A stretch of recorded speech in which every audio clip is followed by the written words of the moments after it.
And I'm sure BIV did lots of coverage on the transit plebiscite. The results coming out yesterday, as you mentioned, we had Greg Moore on last half hour. So on the no side, the $40,000 campaign, Jordan Bateman, nice to see you. Thank you. The little campaign that could, as we like to call it around the office. So. Yeah, so you're feeling pretty good today. I have to admit, getting up early to do these shows is a lot easier after you've won than probably after you've lost. So very excited to see so many taxpayers, so many people share the concerns that I've had about TransLink for many years.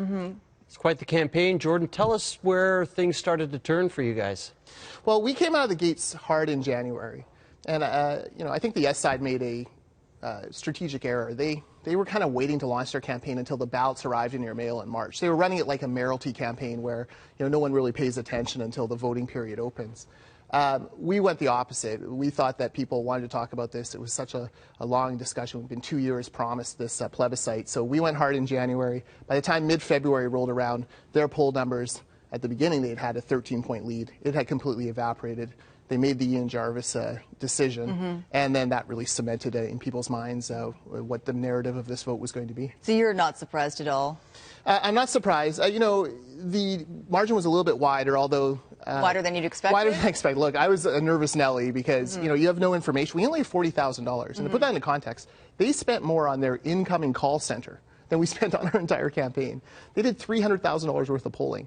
We had no idea where we were at. So we were relying on Insights West and Angus Reid, the public polls, to tell us what was going on. But, when you don't have the kind of money or the voters lists or the machinery that the yes side had, you're really flying in the dark. But fortunately, taxpayers were tired of being told what to do by, the bosses of the region, essentially.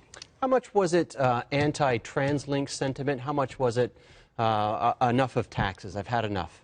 Well, there's no wrong reason to vote no, as we used to joke, but I would say almost equal parts, maybe slightly more on the TransLink side.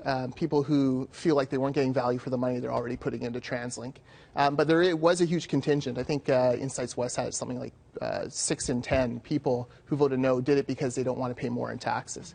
And when you think about it, think of the stories you've done on consumer debt in BC.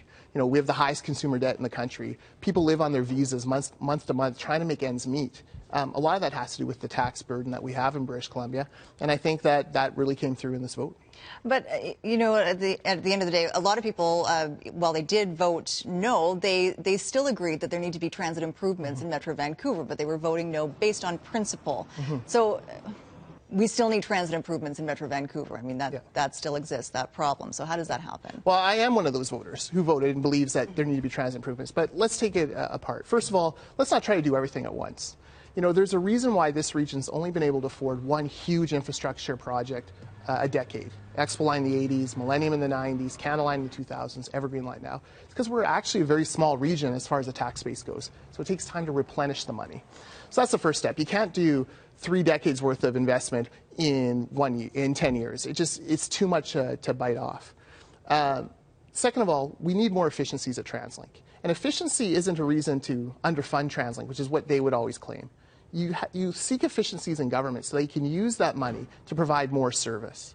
That's why you strive for efficiency. So we've called for a core review of TransLink. We've called for collapsing their 6 boards of directors into one, getting rid of all of these sub-companies. Do we need a Coast Mountain Bus Company, a BC Rapid Transit Company, a Canada Line Company, an Air Care Company, and all these other transit security company, all these other companies underneath the TransLink banner, each with their own HR department and comms department and purchasing departments. No, let's collapse all that redundancy and save money there. And then people looked at it across the region. Look, City Hall's TransLink Metro Vancouver, it's like a $5 billion a year industry in the Lower Mainland.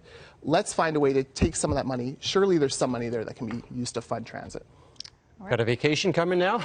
Yeah, I'm looking forward to some time off. Some people who were really helpful. I mean, Hamish Marshall, who was our campaign manager, he's now moved to Toronto to get away from all my incessant phoning. He's taken some time off. I'm going to take some time off. It was a lot of work. I mean, it was a 6-month marathon, much longer campaign than you have municipally or provincially or even federally. So I'm looking forward to having some time. Nice to see you. Thanks for coming in this morning. Thank you, Jordan. All right.